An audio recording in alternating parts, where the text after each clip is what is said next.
في غفلة من الوالد رحمة الله عليه، لأنه كان راغب شكلا وموضوعا مسألة الفن. هو وجهة نظره فنان يعني مش اقتصادي، يعني لا يؤخذ برأيه في المحاكم، يعني شخصية مش موجودة عنده في العيلة، وهو سبيل البشوات، لأن الجد الأكبر كان قائد البحرية في عصر محمد علي. فهو شايف إن الفرع اللي جابه ده فرع معوق، فبعيدا عن مراقبته كانت الأم هي صاحبة الفضل في إنها من نعومة الأظافر، الكلام ده على لسانها،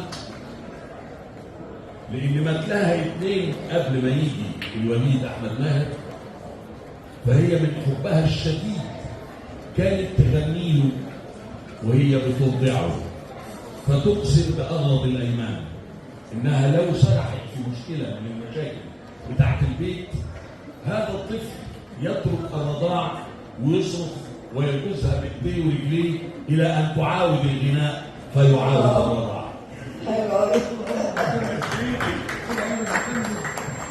فهي صاحبة الفضل بأنها كونت المكون الأول، إلى جانب بقى بعد ما شاب الطفل عن الطول. يا جماعة لو سمحت، يا جماعة لو سمحت، بتقول كلام حلو قوي قوي والله.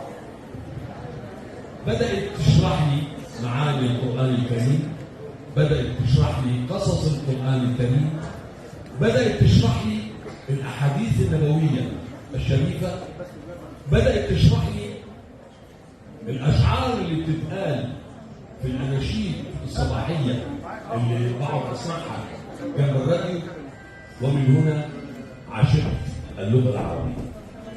ولكن اسمحوا لي بعد التقدمة الرائعة اللي تفضلت الحاجة مديحة وأدريت بيها، إني أقر أمام الجميع إن الحاجة مديحة شخصية لما نقول أيقونة يقينا هي أيقونة، لما نقول إنها رمز يقينا هي رمز.